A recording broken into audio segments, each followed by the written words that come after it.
Get ready to the countdown.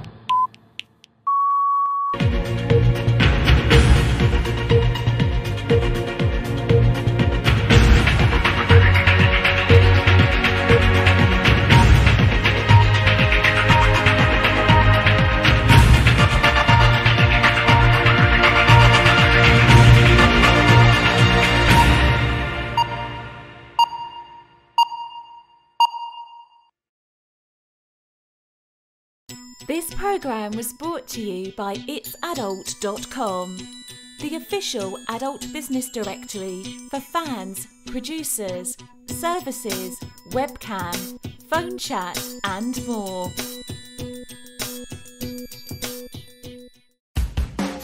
The original, the best, the UK porn podcast, hosted by Paul Taylor and Scarlett Gray. Exclusive industry chat all about UK porn, brought to you by Dusk Films, sponsored by itsadult.com. Right, hello, welcome to the UK Porn Podcast, sponsored by itsadult.com. You can find us on itsadult.com/UK Porn Podcast. So there you go. Right, we're here to talk about the adult industry, what's going on, and how it's constantly changing, and blah blah blah, and all the usual industry shit that we talk about. Great show last time, like, and you know, we're now streaming on all major platforms, so you could be listening to us now on Periscope or on Twitter under It's Adult or UK Podcast _team, or YouTube or Smashcast or Vaughan Live or YouNow, you name it. And then if you're listening to us afterwards, and obviously you're listening to us on itsadult.com, and you've either downloaded it or you're listening on the stream. If this is your first time joining us, welcome to the fucking madhouse. You know what I mean? Glad to have you here though, and we hope you enjoy the crack. So I'm Paul Taylor, the CEO of Dusk Films and creator of Nerd Pervert. I'm Scarlett Gray, I'm the camera operator. And I'm James Logan, adult performer. Yay. That's easy to do that. And I'm Craig. Yep, he's Craig. That's the roll call done. And also, I just want to point out that you might see some adverts being flashed up while we're broadcasting. And these are sponsors of the show who kindly decided to sponsor us. And some of them are businesses who just want to advertise on the show. So obviously, keep your eyes peeled for all that relevant information to come. So what's everyone been up to then? Out and out? The usual. I mean, I've just been at work for most of it. Alright. So tell us like a typical day then where you're at work. Like, Typical day. do you get to watch like free porn? Yeah, all the time. Like sometimes your porn's even on the Hey! Woo! But do you choose it like? Oh, so, yeah. Because I you're the choose manager of the shop. Do you go? Do you know what? That looks alright. shop. Yeah. Sometimes I'm like, do you know what? I really fancy just lesbians all day. But then sometimes, you know, I'll Bit mix gay it up. porn. Yeah. but I mean, the thing is, where my shop is, it's right in the middle of the gay area. So Is it? if I'm having fit one of in well, those then. days where a lot of gay people are coming in, I'll put some gay porn on. Like, I why not? suppose you've got to draw them in, haven't you? Exactly. You know what I mean? Wouldn't bother me any. Yeah, exactly. Like the women do enjoy it. So Can you explain to me, right? Like, because obviously we all go on porn sites, Yeah. and even if you're looking for gay porn or not, sometimes you come across the odd banner, don't you? yeah. You know, like on a straight site to try and get you over to the gay side, right? Okay, I made it sound like fucking the Emperor was trying to Exactly. do that there, wasn't it? When it was Star Wars. But the only thing is, like, long time ago. why is it always from the angle of a gay guy talks a non-gay guy into doing it? There's a lot of that going on, isn't there? Well, it's one of them like taboo things, isn't it? Kinky. Well, Yeah. I've never sucked cock, so you get out of Yeah, day, exactly. big boy. Like it's why is there loads How do of you know that? like stepmother porn and stuff like that? It's like Yeah. You know, people like. it's like a challenge, isn't it, Yeah. for gays to get a No, but like, straight did we guy. just not do a normal gay film where it's just two gays who just want to bum each other? Yeah, they do normal gay films like that. Well, that's what I'm saying, but the most ones I've DVDs only are seen themed. advertised, it's always Yeah. like some person gets bribed into doing it. Like a sergeant major will tell the fucking... Yeah. You sound like you know far too much about this. Are you sure you don't have a secret collection? The banners try and draw you in and you just get curious and You know, They want to take a straight guy's gay virginity, don't they? Pretty much. The Pop your challenge. cherry. Decent, man. do you call it a cherry if it's an anus? What's the term for that? Pop your anal glands. Trying to think. Let's ask Kyle. What? I know.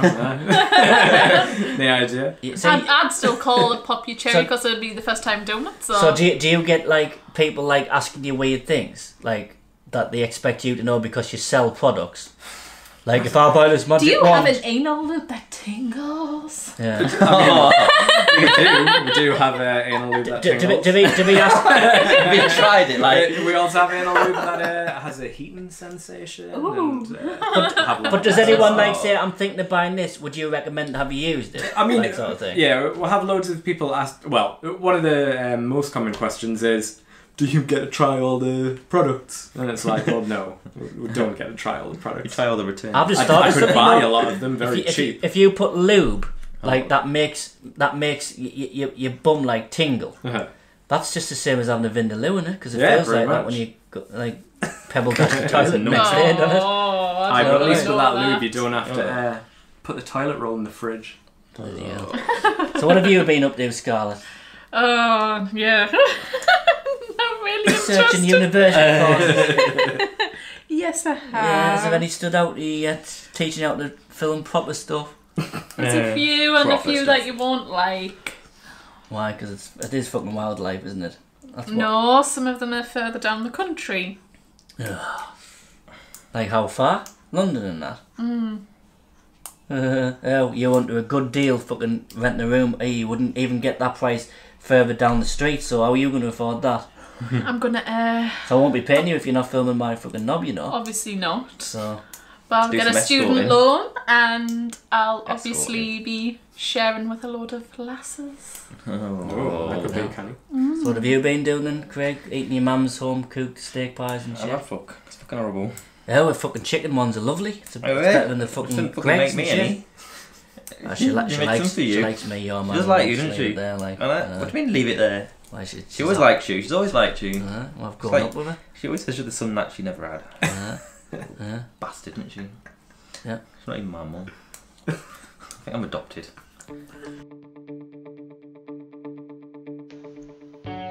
Are you an independent webcam girl or an independent content producer? Even if you're an established brand looking to make sure you're purchasing the best performance to value for your business, check out salaciouscreations.com and let Dick take care of you. His knowledge of technology is from another galaxy. Yeah, stop buying shit. As always, we've got more Dick's tips from Dick Salacious, more on technology and shit like that. And you can bet your bottom dollar it's going to be honest, straight to the point, but still obviously useful information. But so you want to get your fucking notepads out if you want to feel the benefit, you know what I mean? Because this guy's on another fucking level. So what's been happening in the wonderful world of the adult industry? Earlier in the month we had the UCAP Awards. It was the only one that I didn't go to. Fucking typical, innit? That is typical, like. You know what I mean? Every fucking. I mean, if we were ever going to win one, it's when we're not there. Yeah. Fucking typical, innit? Do you know Well, what I mean? Aye. Kind of can next year then. Just do it on purpose. No, we can't. I'll not win. Jinx it. Let's just not go for Okay. 10 years and I might win every year. Do you know what I mean? Fingers crossed. But, lads, what is it like working for the best UK website? Oh, well, it's pretty good. It's alright, isn't it? It's I'm shit. gonna be telling everyone about it. We need to stick that up with the poster in your fucking shop. Yeah, In definitely. the fucking window and that. Still need to get you into the shop, man. Nah. We need to Got a do load some- of your DVDs that I do need some you to signing. sign. So are you actually allowed to do that though? Yeah. So like, I'm not like ruining merchandise and shit where the bosses go fuck. No, not at all. Yeah, That's some, not what someone football might no come one in knows like, who he is. what pricks wrote on these DVDs? Yeah. Someone's drawn a cock and balls with spunk coming out. Yeah.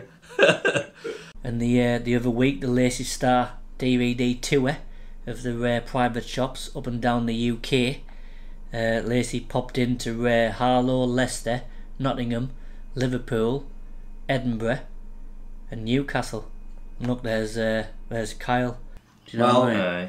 Posing with Lacey with her tits out. Yeah. obviously we've had to cover it up because we're not allowed tits on this fucking show, not because we're streaming live. So we've got to blur out all the fucking tits, even in the logo, and it's cartoon tits. But yeah, it was lovely to briefly see Lacey. She stopped by ours to say hello, and her cameraman and co-producer Steve popped to say hello, so that was always nice to see old friends again. James will know about this, but you know, the Porn Peddlers, obviously are a UK adult industry cycling team, Right. and when they went to Amsterdam to raise money for HIV and sexual health, wasn't it? Yeah. Raising £6,500. I know. Pretty good going, isn't it? And they've already taken their next challenge as well. They've done it, and it was 14 riders will attack Resolve 24-hour team endurance That relay. What the fuck's that? Did you do that? I didn't do that. That was a little bit too hardcore for me. Plus, I was away on holiday in Crete. But Revolve, it's basically going around the same like circuit again and again and again, and it's kind of like a relay where like some had to do it for like 24 hours. So a lot of them were riding like an hour on, an hour off. But it was very, very physically demanding. So Do you reckon that would be hard to go on like round and round more than just keep on going? Yeah, like maybe I don't know. It was just it's a little too intense, too much of an endurance. I think it thing. all is. I don't like riding bikes anyway because it No, I didn't. like it hurts your ass. It only hurts your ass if you've not got a good saddle.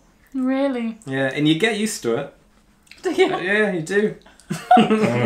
So the Amsterdam one, it says here was 140 mile riding from London to Amsterdam. So please tell us about that. Like, was it a good experience? Did you enjoy the whole experience? What was it like? It was an absolutely fantastic experience. So the first day we rode from the Television X offices in London, and then we rode to Harwich to get the ferry over. Right. So I think that was about 90 miles or like 86 miles, something like that. But a couple of we went the wrong way, so added a few extra ones on. So you not wait for each other, you just go, right, fuck everyone who gets lost. I know, it's one of them things. There was so many of there'd be like a group in the front that was going quite quick, and then there'd be like the stragglers at the back.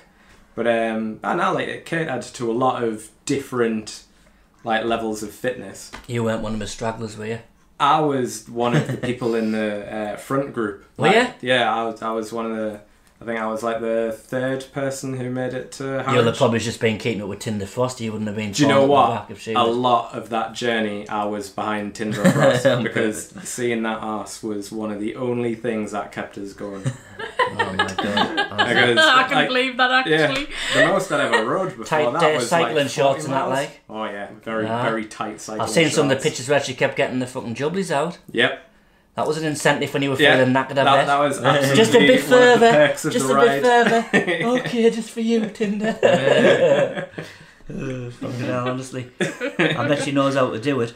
Right, also, I don't know if you've noticed on itsadult.com, but there's a trailer for, I think it's a documentary that's coming out.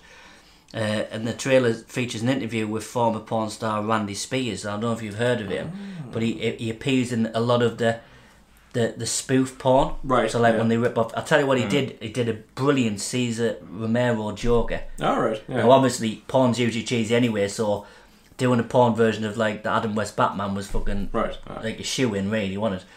Now the only thing is, I just want to discuss this, I want to say what everyone thinks, right? So he's left the business. Right. And he's another one of them now who, if you watch the trailers, come out and said now he's out of it, that he hated it.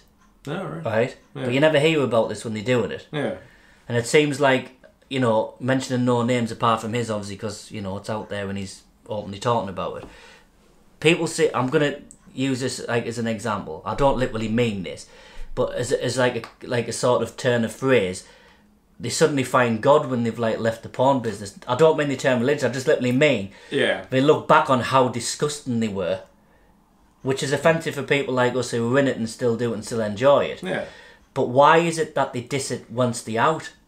I mean, don't get us wrong, there will be a certain level of people who will regret it, especially when it still comes up, because obviously it comes up, everything's a porn.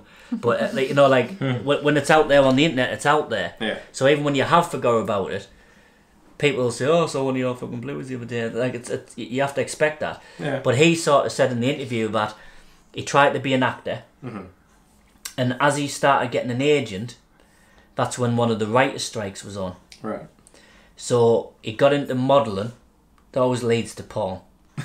Especially when you're in California, because that's fucking Porn Valley. Right. So anyway, end up doing porn to pay the bills, but then he was end up getting into drugs. So he was doing the porn to do the drugs, and then going back to work again. Right. And he sort of suddenly had the epiphany, like, this isn't good for us. Like, you know, I'm not doing this for the right reasons. I'm doing it for now a drug habit, and because I want to be a failed. You know, I was a failed actor. So it sounded like bad timing. But he was making a lot of money. He ended up being one of the biggest male performers in the world. All right. And I just want to know, like, what do you guys think about the fact that, you know, he was one of the biggest stars in the world and he apparently loved it. And no one ever saw it in his face that he didn't like it. And all of a sudden he doesn't like it. What do you think of all these people who suddenly come out and then start talking about shit about the business? Like... No, it just... To me, it just seems like another... It's like a soundbite. Like, it's a typical thing when someone comes out of the industry and then they're just like badmouth it, and it gets like a little bit of press about it. Mm-hmm. Whereas if they're like, "Oh no, I've quit, but I loved it," and it's not as good a story. Yeah. So I think it might just be something along those lines. So do you think they paid off? Like, if they well known, like, I don't think they paid off. But the biggest male performer in the world, or was, to tell his story and get, I don't know, a payment for making a documentary. That helps. Potentially. Helps the social... Yeah, if they're making a documentary belt. like that, it's always a more interesting documentary when there's that kind of, like, conflict in his life. Well, it's like, we watched one on really Netflix, didn't we? And they focused on a girl whose arse started to bleed because of an anal sex scene like that. Yeah. That probably does happen. Yeah. But they just happened to be filming that day when it happened. I was like, there you go, we're fucking all bastards again. You know See, what I mean? I think it's different because obviously I think most people obviously assume porn's bad, or like because of things like that though. But then I think the people that come out of it think, oh, because they think it's bad, I might have to join in with them to make a sort of separate myself from the industry so that I'll feel more accepted back in the open world again. So I think in some ways they could just say it, even though at the time they enjoyed it, or they looked like they were enjoying it. It could be true that he's ashamed of it or anything like that, but I think sometimes they just say it to try and... He could have been doing anything to feed a drug habit though. You see how they've linked it? Porn as bad as drugs. Well, drugs are illegal and porn isn't, but he's made the link by saying that. And surely he must still have friends in the business who are still doing it. He's not doing them any favours because he's given the industry he once worked in and possibly some of his friends who still work in it a bad name now. So by his opinion, everyone who's still doing it is wrong. And you know, we don't force porn onto people, so why should people force beliefs that it's wrong? Just don't watch it. Yeah, I just don't understand.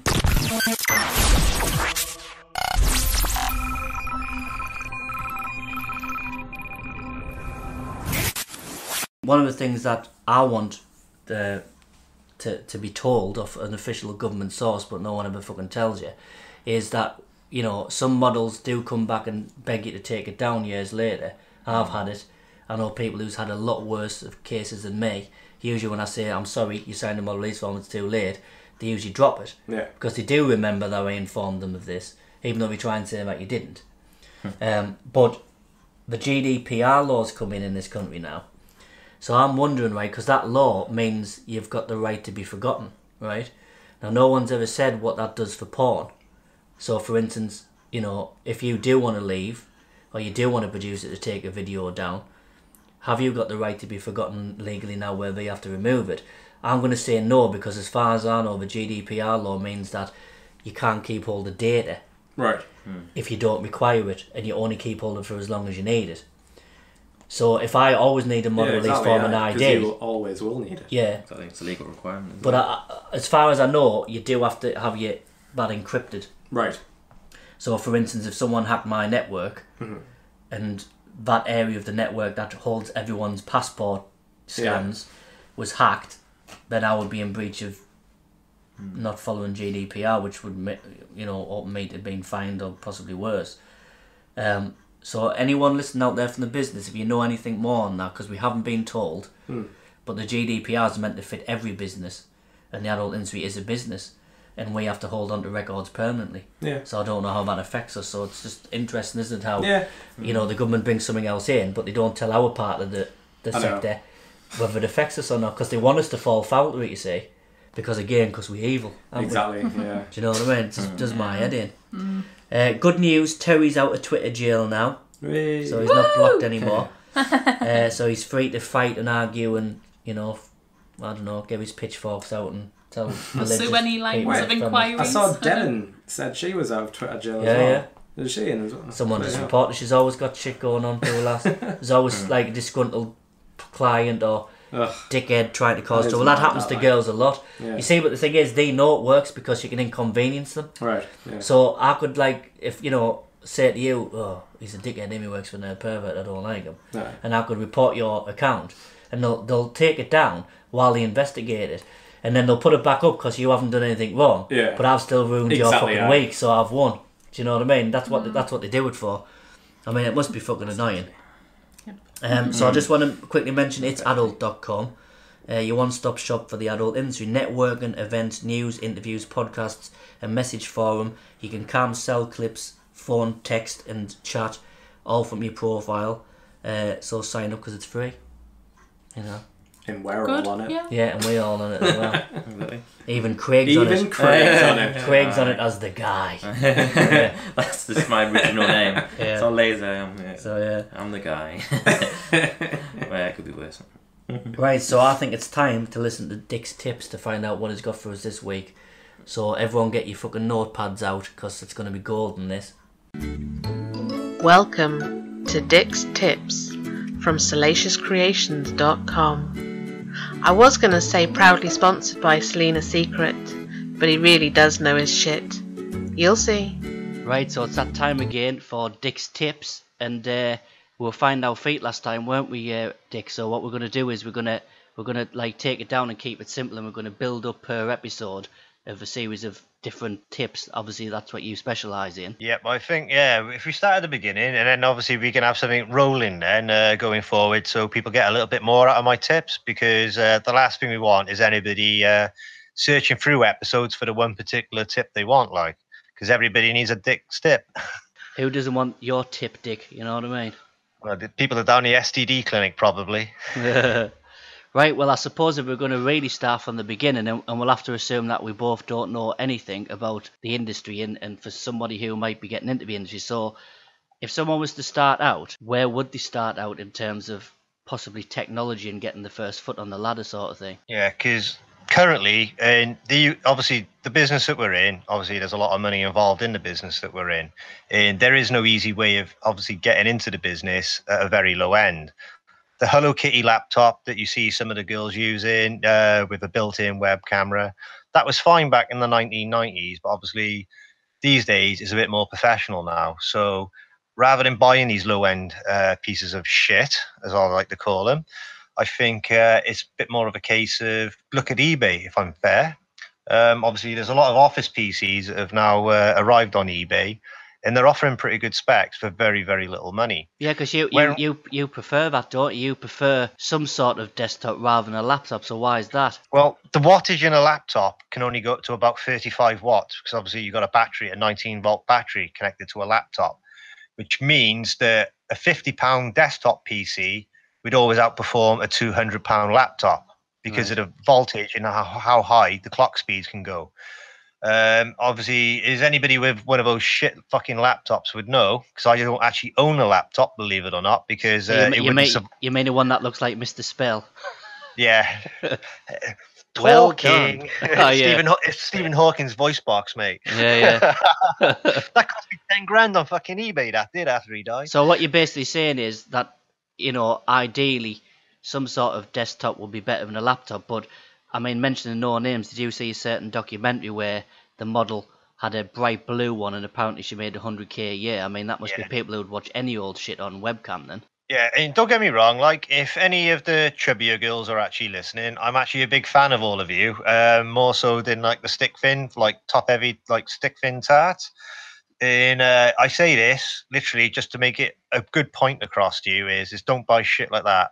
You can pick up shit like that for 200 to £300 from PC World, and if you can't run 2 adult work streams, you know, and your laptop's actually showing the red zone on the adult work encoder, then you've got shit, unfortunately. Whereas if you'd bought a desktop for that, secondhand X-Office on eBay, for your £250, you would have had something that would have cost you the equivalent of £1,500 in the laptop market. Well, can I just jump in here, right? That obviously I'm not new to this. I've been going 17 years next month. However, I did take Dick's tip on a certain level of PC, and I've upgraded a £250 form factor laptop from eBay. I've got a graphics card, I've got 16 gig of RAM, I've got an SSD, and I'm telling you now, it nearly outperforms my main work machine. Yeah, it's all about the right parts, you see, because people think, oh, it's got 16 gig of RAM, and it's got a fast processor, but it's not about that. It's about knowing what parts complement the other parts. You've got to match the parts together. So, for example, your PC now is a Z220 that we got for £250, including postage. Yep, and the 500 gig hard drive with that. Yeah, you've got a 500 gig hard drive on that. 8 gig of RAM. It came with 8 gig, yeah. You got lucky with that one, I got to admit. Now, I've seen those on there now for £225 with 16 gig of RAM. Have you? And there's still i7s as well. Hey, I've just sold my iMac. I need another one here. I might get one then. Yeah. Yeah, I mean, we use that as your main editing PC, isn't it? Fucking hell, how can we push these little bastards like? Yeah. But no, it is. It's just to get the point across that just because it was expensive doesn't mean it was any good. Just because your boyfriend plays a few computer games doesn't make your boyfriend an actual PC gamer. And this is where the advice in this industry tends to come from.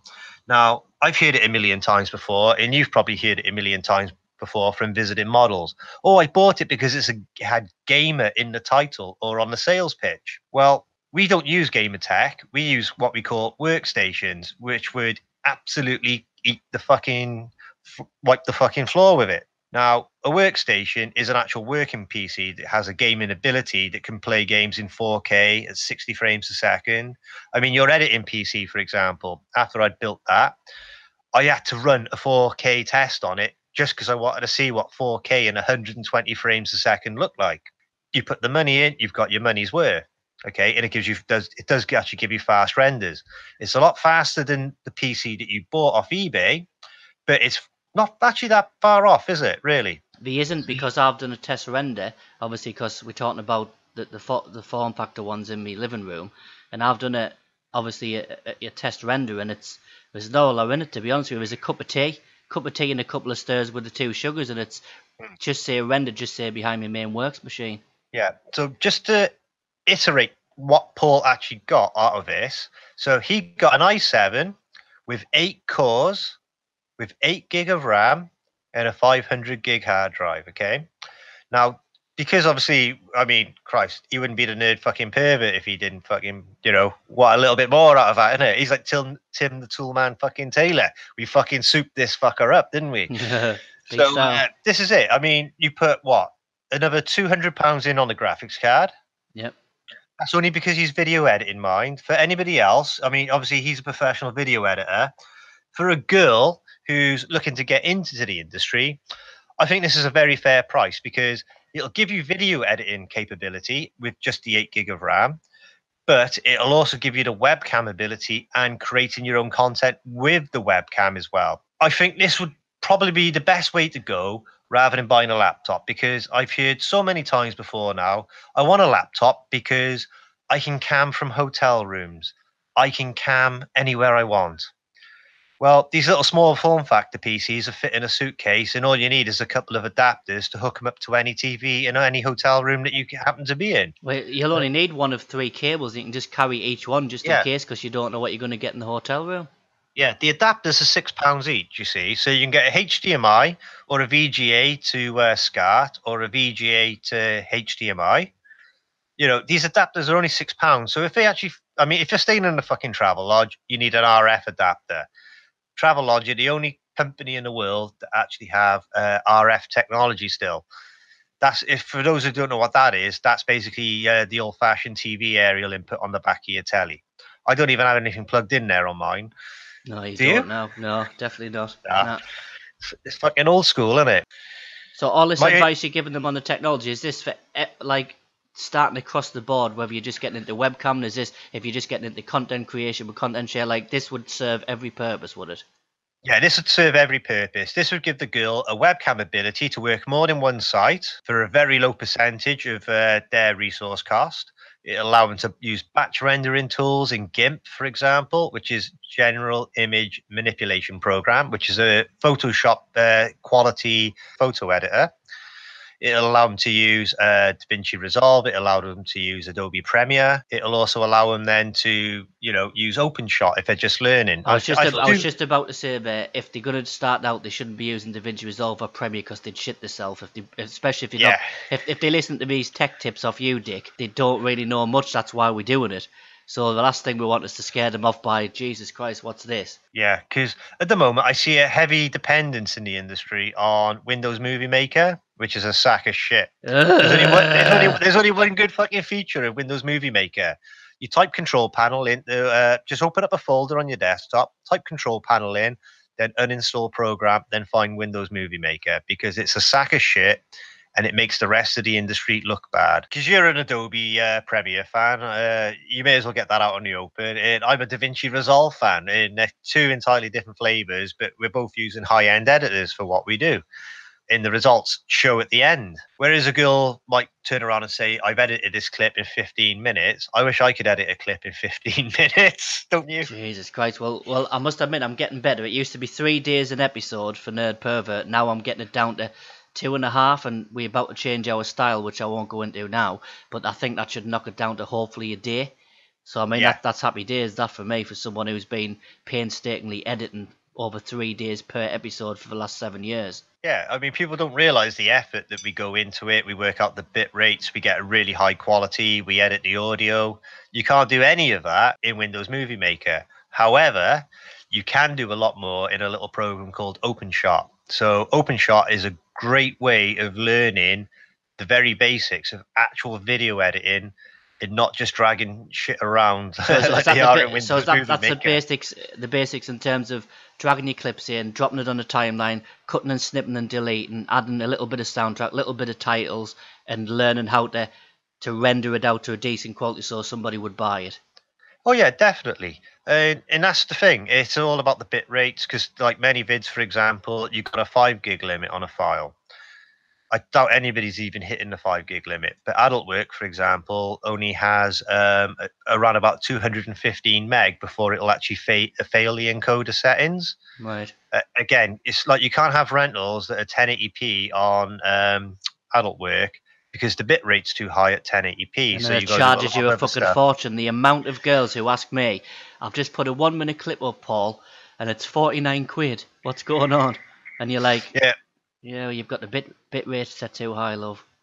Yeah, I've seen some girls who's been £175 for a 5 minute clip. This is where people are using Windows Movie Maker and clicking the high quality setting. Or I believe there's one in the Mac world as well, isn't there? That comes with it. Yeah, there's one called iMovie. That comes. Yeah, that's the fucker. That's a lot better than Movie Maker, mind. Yes, but the file sizes I've seen that produced, where girls have recorded on a mobile phone, have actually been 12 gig. Yeah. The original file was only 200 meg. Yeah, but I think the point that you're getting at is the fact that if you choose very, very basic quality, you've got no manual control over anything. So the file size is what it decides to save it as based on the setting that you pick. Which is, I mean, what the hell does ultra high setting even fucking mean? You would click it literally by thinking, well, common sense means that's going to be the best quality. I want the best quality to be able to sell it to my fans. But there's a lot more that goes to making that file up once it's rendered than what they realise. A £200 laptop that you're buying from PC World, and when you ask me to fix it for you, and the only thing you can tell me about the laptop is that it's new. Yeah. What is it? Mr. PC World, man, seeing you coming again.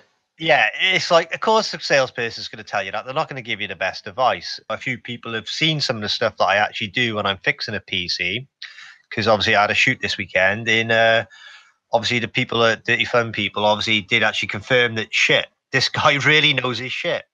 I mean, would you rather go to PC World with a hard drive filled with like all your porn on, or would you rather somebody in the industry have a look at it that isn't going to charge you £85 an hour, and he doesn't give a fuck what you've got on there at the end of the day? Because I've seen so many pairs of tits now, it just doesn't do it for me anymore.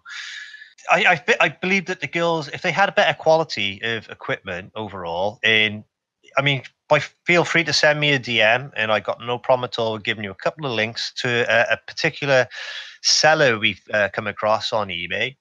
And we can get you. By the way, all your details are up on the screen now. So. Oh, in that case, come and visit me, but don't call me at 3 o'clock in the morning because you can't log into adult work because you don't know how to turn a webcam on.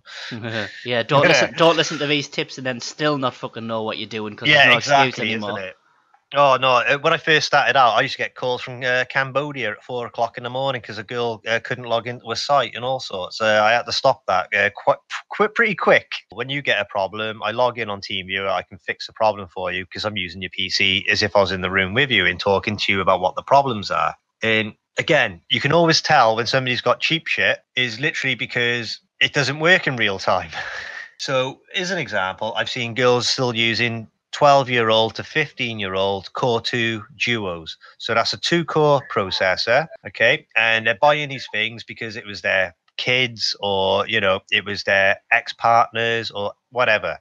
Now, he used to play games on this, they'll say. Well, so it doesn't actually take that much to run a game.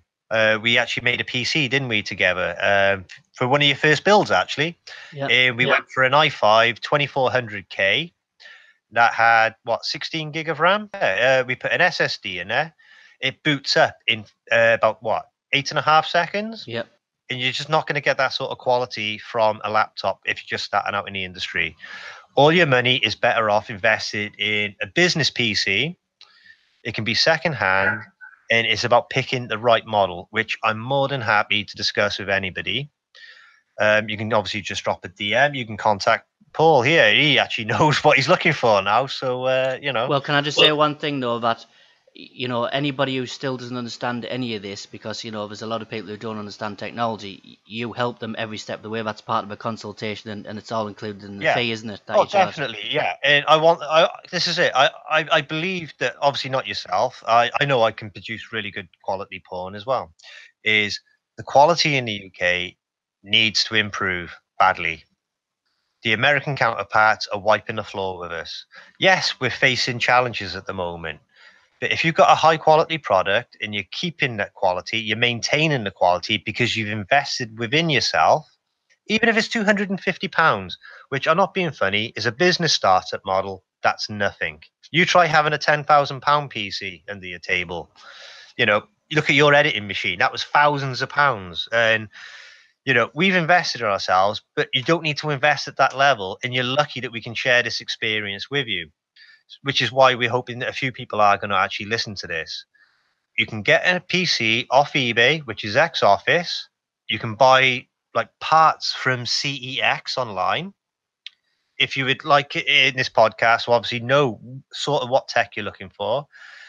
At the very least, you're looking for a Q9650 processor, which is a Core 2 quad that runs at 3.12 gigs, and those computers can support up to 32 gig of RAM. You can buy the RAM for £10 a stick for 4 gigabyte sticks. It'll hold 4 sticks for 16 gig for just £10 each. I mean, could you imagine in this day and age actually buying 16 gig of RAM for 40 quid? Well, I've looked at it to upgrade mine to 64, and it's well into the 250 quid range. Yeah, I mean, for about 8 gig stick these days, you're looking at around about £100 because, unfortunately, the mobile phone market dictates what the memory market is. So you're getting this all in one for your £250. I would stay away from the 4 gig at the moment because, obviously, everybody uses Chrome these days, don't they? Yeah. Yeah, because everybody uses Chrome these days. You need at least 8 gig these days to obviously run anything in an effective way for yourselves. So please, girls, even if you're a budding producer who is filming on mobiles, there is no excuse that you can't produce good quality content in your post-processing bit. which is the editing stage after you've made your film. Giving people and selling Windows Movie Maker based quality isn't the way to go about this. It's damaging our industry overall. It's bringing prices down for the overall market. We're not a third world country where we're building PCs out of trash. We can buy high quality for very low prices because, first world problems and all of that. So it's just to encourage you all to start thinking about what you're actually buying. And if you are completely brand new in there, buy one of these old Office PCs. Just make sure it's an old quad core, because even the old quad core ones still run at 2.4 gigahertz on all 4 cores, and you're likely to get 8 gigabyte of RAM. It's not going to look amazing. It's not going to look like your PC, Paul. It's not going to look like my ultra sexy water cooled one. Mine looks like a stormtrooper. Yeah, yours. I got to admit, yours is actually one of the sexiest PCs I've ever built. It's got more hard drives in it than fricking Microsoft's fricking backup server. It's got an OS drive, a scratch disk, a render drive, and fucking 12 terabytes of storage. Right. Well, Dick, that was a lot to take in, but very useful information. As I say, anything that anyone doesn't understand, contact details are up on the screen now. So thanks for that, Dick, and we'll hopefully speak to you again on the next episode. You're always more than welcome, mate, because I just like the moaning bitch. Right, we'll catch you later then. Yeah, see you, bud. Bye.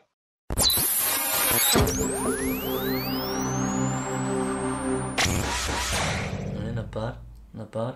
He's right though, isn't he? Like, if you don't know what you're buying, you do buy shit. Yeah, definitely. Like, even his intro's fucking spot on, isn't it? Do you know what I mean?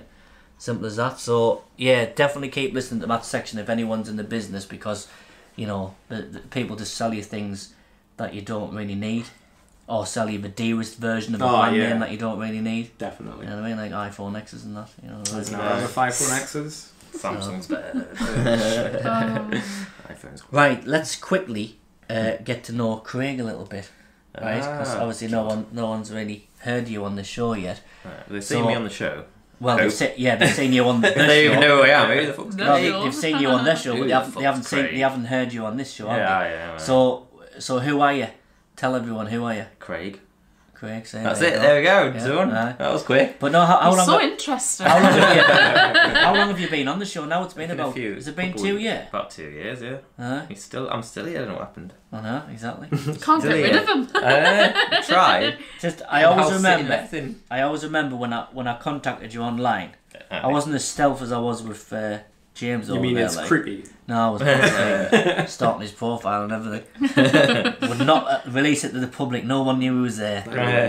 And anyway, so I met up with you, didn't I, in a pub? He took me out for a nice romantic pint. and I just wanted to find out whether he was right, because I'd realised that I'd mentioned these characters before that we'd never seen. Yeah. And you knowing how picky I am, didn't expect it to go well, because you just thought like no one's going to be suitable.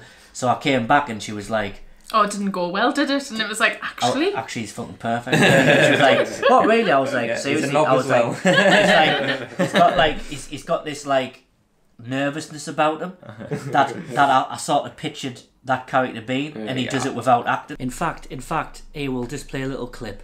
Invited him round, right? And I said nobody else around, right? What? Nah, fucking no, right? And apparently now used to.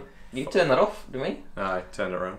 No, Lucy's already been round to see us to see whether I've enjoyed my holiday. And she said, "Oh, now apparently used to working for the fucking company." Well, she probably didn't know what to say now. Yeah. Actually, she probably fucking tell us, because she's, it's like that, man. There you go. There's the two guys in action. Ooh. I knew you wanted that. Yeah.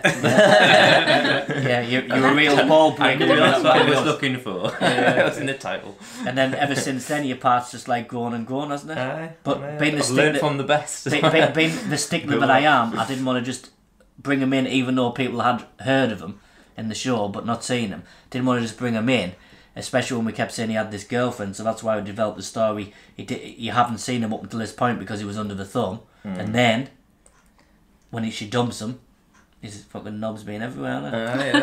I mean, I think it's fair to say your knob has been wet a few times.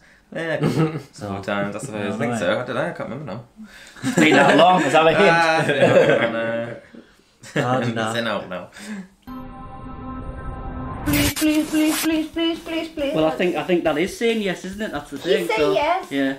So really, I mean, I suppose my brain is down there, really, isn't it? So that should be doing the thinking, not this. Yes, but if he say yes, the answer is yes. Yeah, I've got a point I think there, like. he's the master smart of everybody. Baby, let's go! Right, so we've got another interview this week, and it's with PJ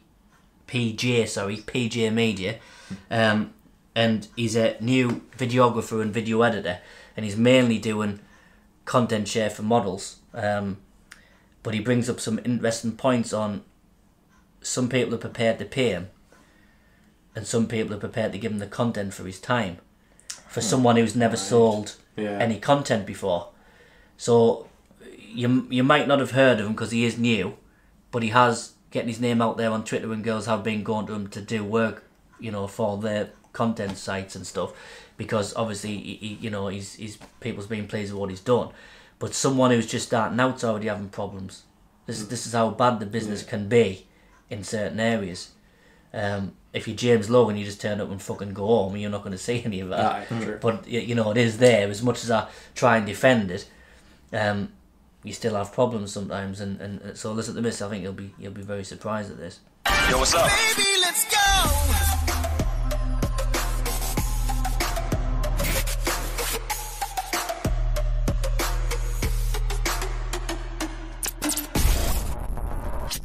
Right, so I'm joined here by Paul James of new media company, PJ Media. So thanks for talking to us. Thanks a lot for having me. I just want to start basically at the beginning, because obviously you're quite new to this, but obviously you've got like a music background.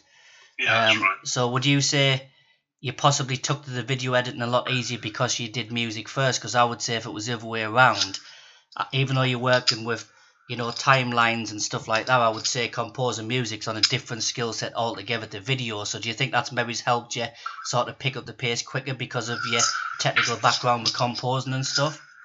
Yeah, I think certainly with the software it's helped, because with the timeline editing it works under the same principles. So yeah, tech-wise it's been pretty quick.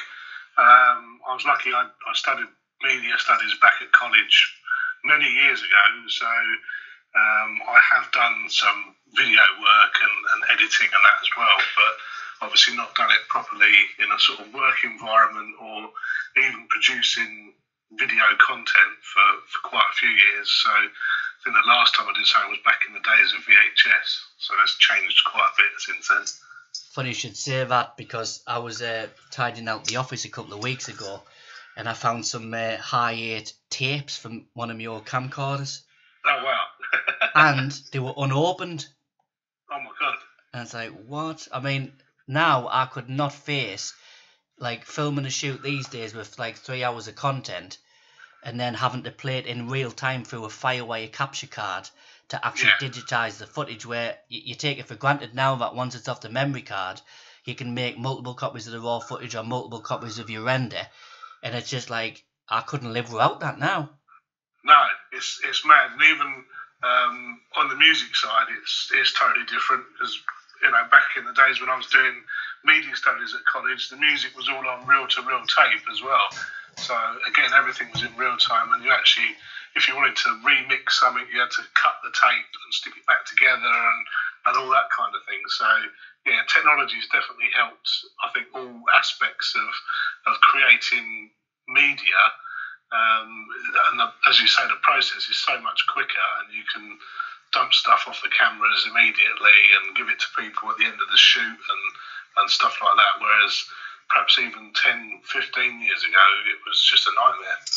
Well, it is weird how the process of getting it from, obviously, the device that's recorded the sound or the video is quicker.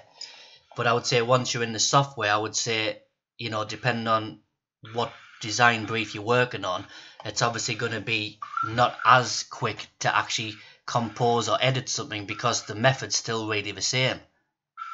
Yeah, and also it depends to what degree you're going to do it, and what sort of person, if you're a perfectionist and I suppose, my problem with it is I can't leave stuff alone. I'm just constantly working on it, and you have to draw the line somewhere and just go, that's good enough for what I'm producing.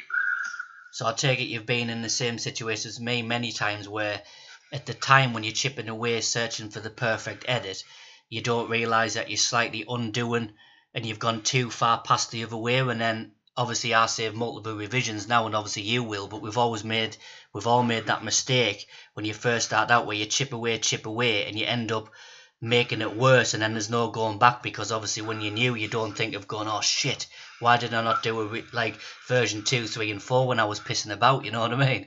Yeah, exactly. Yeah, you can get carried away and go too far with it. But like you say, saving the different revisions and that is a help. And I've tried to curb myself as I've been doing more, especially on the video editing, is to try and keep it simple and then just little touches to make it look a bit better and everything else. It just depends what the project is really and what time scale you've got for delivering the content. Well, I think that's always governed by that. I mean, you can be the world's best editor, but if somebody wants it quicker, you have to explain to the client, well, this is going to give you this level of work. If the footage you provided us was better, it would be this level. If I did it, it would be this level, because I would have shot the stuff and I would be editing it in my mind as I was going along to make the editing process faster. So there's all these different things that the client just doesn't understand. When someone asks you to make a video or a little music jingle, they just asking you to do it. They don't know what it entails half the time, but then that's what we're here for. We're the specialists in that area, and the client just has to really say what they're using it for and possibly give you examples of, maybe what video look they want or what sound they want. I want it to sound like this, and you just go from there and sort of stem off on your own sort of research, don't you? Yeah, and I think quite a lot of the time the customer, for whether it be video or music or whatever, doesn't really know what they want a lot of the time. So, I think you're best to sort of go with your gut and get it to a point where you think it's suitable for what the initial brief was, and then hope that they really like the end product. So, I mean, one advantage that I think you've got starting out, especially in the video editing thing, is that everything's more compatible now. So 9 times out of 10, you can have a decent laptop or computer, but you don't have to have a state-of-the-art super fast one. And you can still do really good work in, a lot of different video editing packages. But when I first started out, I think my first video editing machine was a Pentium 3. And obviously, when you used to go to these computer fairs and you used to buy the parts, if you had a CPU that was one make and a graphics card that was one make, and even physical hard drives, I mean SSDs didn't exist then, that was another make. The manufacturers never cared whether it was compatible with the other make or brand that you were putting in, so it was really hard to make a machine that was powerful enough to edit and not have problems. And if you weren't very technical, you could get someone to build it for you, and then you would still have like no end of problems, where now companies have had to make things more optimized. Yeah, I think it's a lot better now, regardless of what make of graphics card you're going to get. If it's to the specs you want, it's going to work with the setup that you've got hardware-wise with your motherboard and everything else. Where, I had those problems years ago where you'd stick an audio card in and although it'd be all singing or dancing, it just wouldn't communicate with the rest of your system, and you'd be crashing every 5 minutes, which is not what you want. Oh, it's an absolute nightmare. I'm pleased those days are behind us, because I don't think I'd get any work done. No, and you'd have no hair left either. Exactly. So if we take it back to how you started getting into editing videos for the adult business, where was the switch where you thought, right, I've done media, I've edited before, I'd quite like to do something video-wise, possibly that's going to be used or what somebody would pay for or whatever. When did you start going, hang on a minute, porn, video editing, that might be me sort of foot in the door, even if it's not permanent and I go on to more mainstream? Or did you always say, well, no, I'm going to try adult? Because if you look at a lot of stuff out there, I think everybody who's up and coming thinks they can add something new.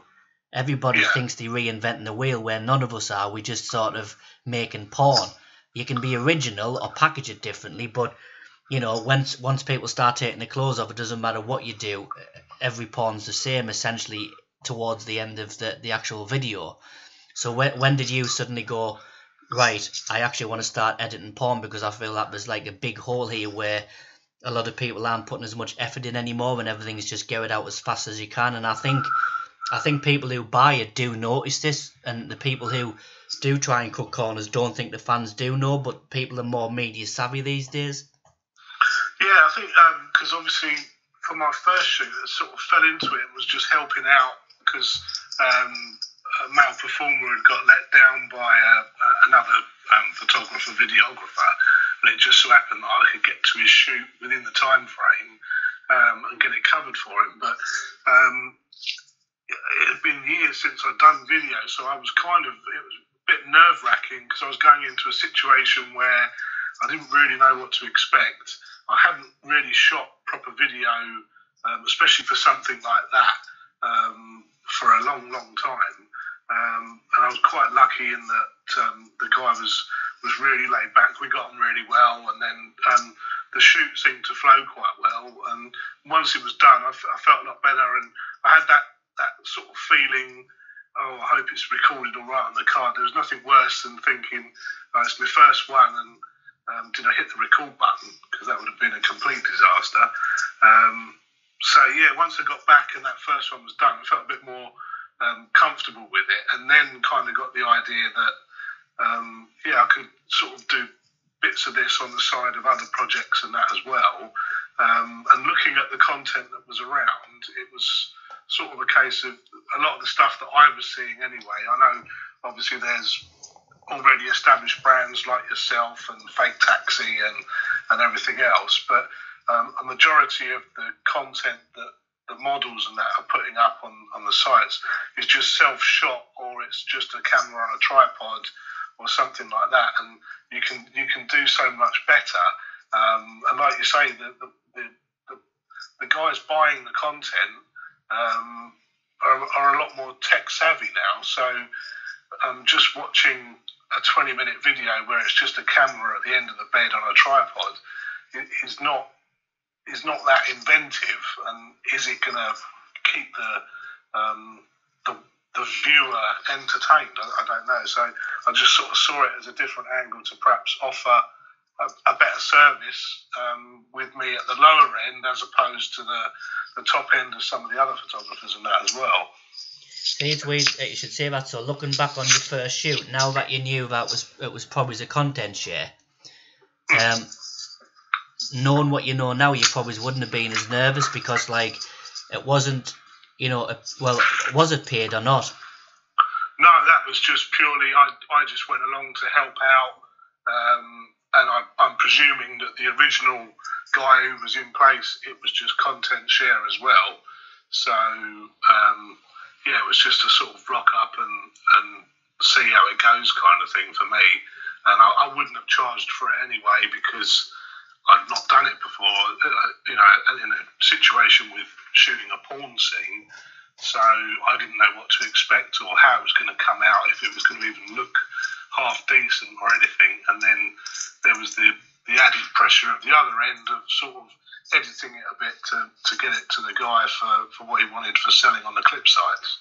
I mean, the fact that you've got experience in, media and music production, probably meant that you were going to do a damn sight better than some of the models, because at the same time as I admire them for sort of, taking their own career into their own hands and sort of taking it away from people like me, like a producer, and shooting their own content, you can't just have a bog standard laptop and then decide to start and shoot your own content because everybody else is doing it and putting it on OnlyFans and ManyVids and stuff like that, and then suddenly expect your computer or your laptop to keep up, because originally when you bought it, it would have probably been for everyday browsing, and that's what I think a lot of models get caught out on. So really, just even though you were new to it and that was your first shoot, you probably still would have done a damn sight better because you already had prior knowledge.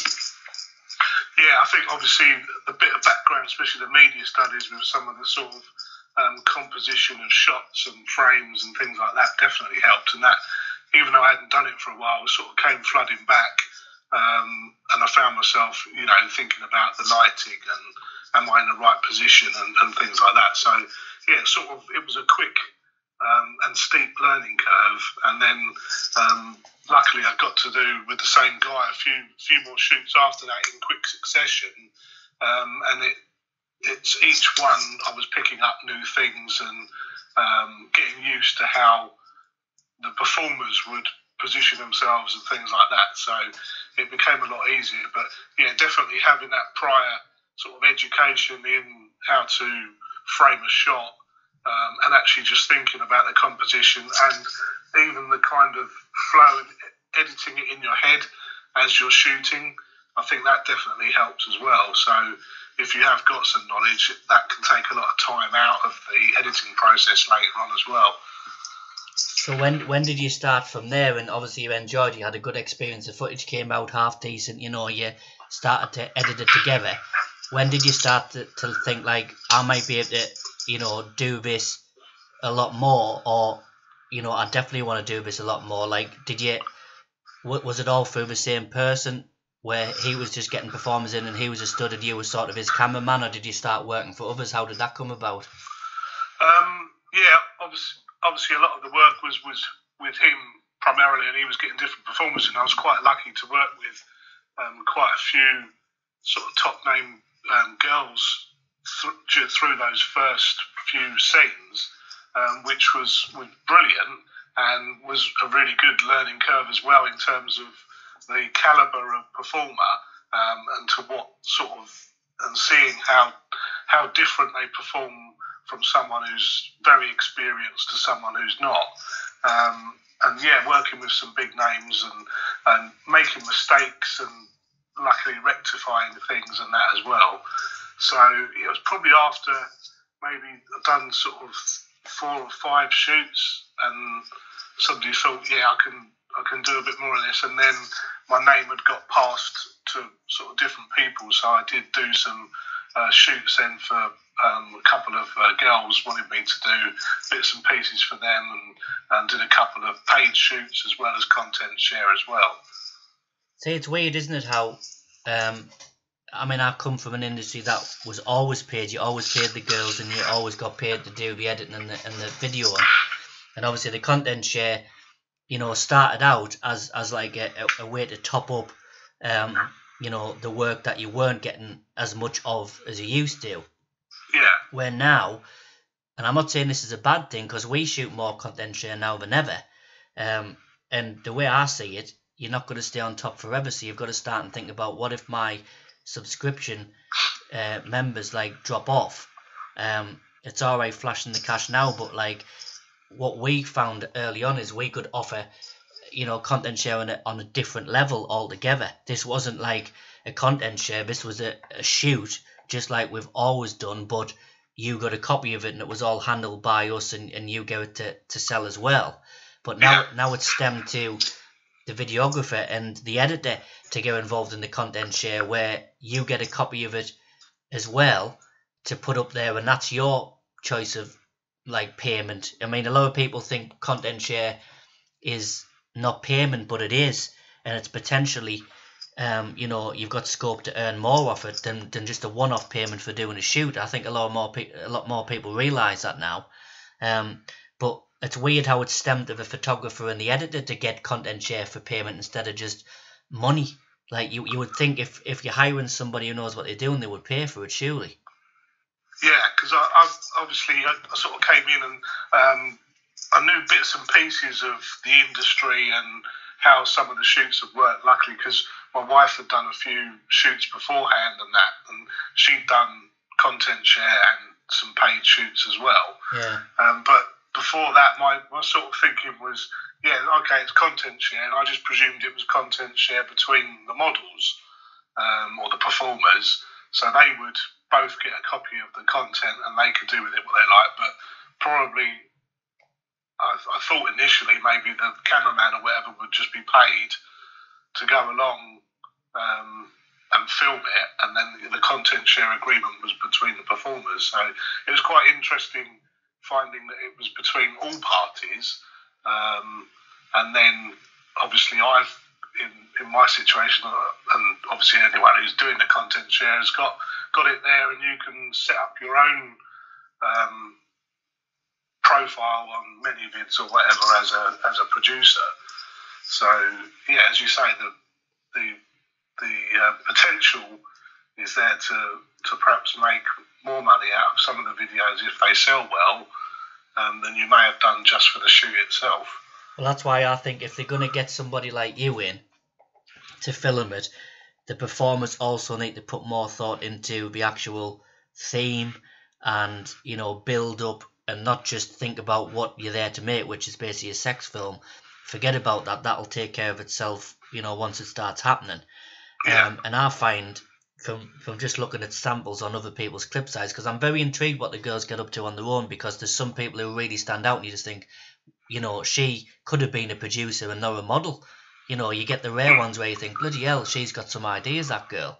Yes, but I would say 90% of it is just, I need a cocksucking clip because my clip site's starting to run dry, or I need to book a month in of clips, and that'll keep us going for another month because you've got to constantly keep feeding them. And I don't think no one video makes you money.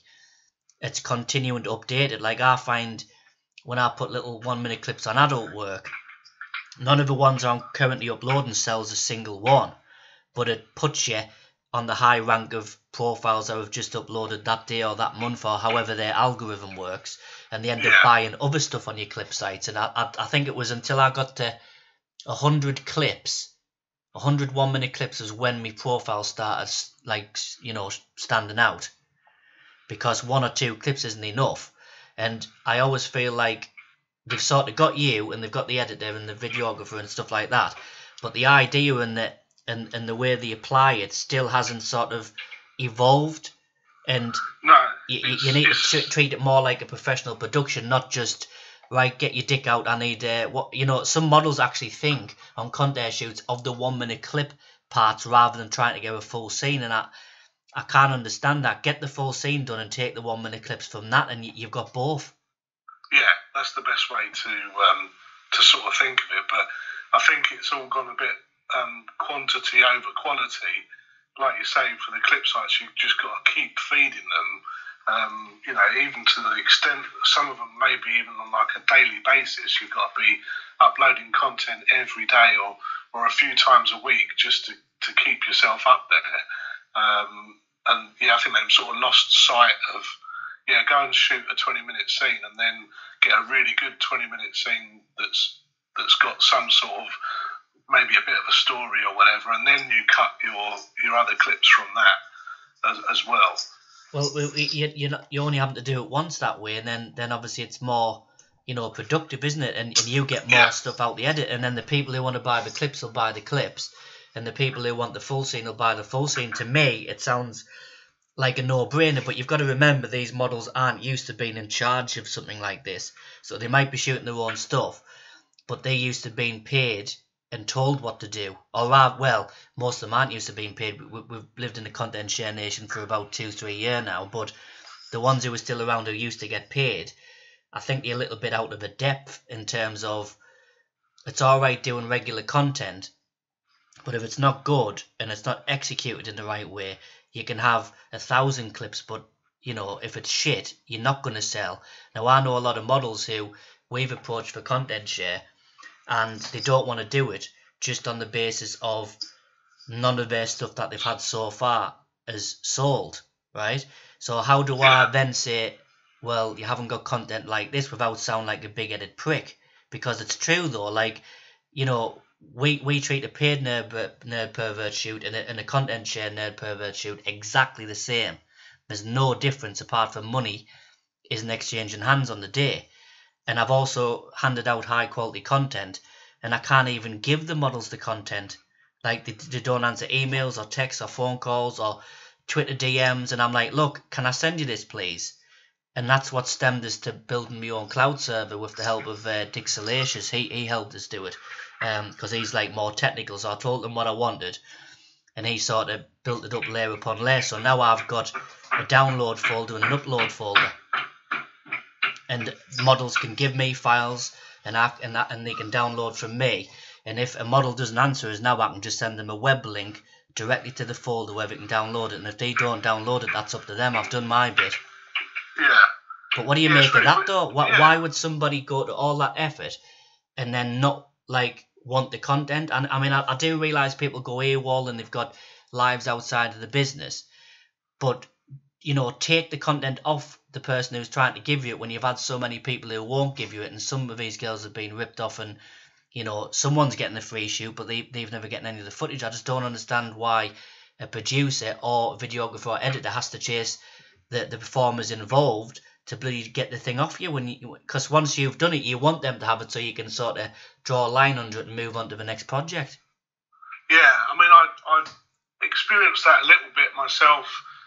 Perhaps not quite so bad, because obviously I've gone to the shoot and all the parties have been there, and then go away. And I mean, when it's content share for me, it's sometimes it's difficult committing to a time frame to say to them, yeah, I'll get it to you next week, because some weeks I'll be able to edit the stuff really quickly, and then I might have 2 or 3 weeks where I can't get hardly anything done just due to my paid workloads of other stuff, which obviously has to take priority over the content share, unfortunately.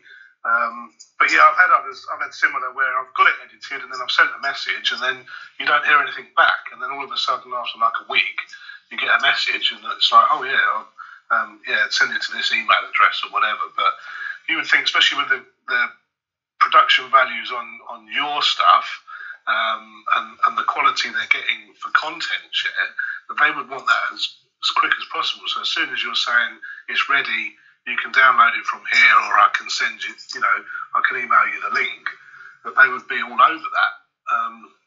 And then again, you can then cut that down and sell it at smaller clips as well. So yeah, it's a bit odd that they would go and shoot the stuff and then go AWOL afterwards. I don't quite understand the thinking in that, really. Well, I mean, I suppose the best thing about us is we're not waiting to use that video that we're trying to give the model. So one thing I always do is, if she didn't reply for 6 months and no one had heard from her, and then she just suddenly came back into the business and then decided to chase after the content that she hadn't gotten. Yeah. If she hasn't got it, I won't use it. Now, I'm fortunate if I don't need to. But that could potentially be delaying somebody else from being able to use something because the other party has just gone AWOL. And really, if you're the person giving out the content, you should already be making money on it unless the person's got it. So I'm just curious, have you ever been in that situation yet where you've gotten the content done for both, you've sent it to them, they've downloaded it, and once you know they've got it and they've confirmed, yep, I've played it, it looks fine, thanks very much, Paul. Have you then ever went, right, well, it's done, I'm gonna put mine up? Have you ever had any grief where they'll say, hang on a minute, why have you put that on now for? And it's like, well, you've got yours, you could have put it on. Have you ever had that? Because some models will still sit on content for months, and all they've got to do if it's edited and shot for them is upload. Yeah, no, I've not had any of that yet.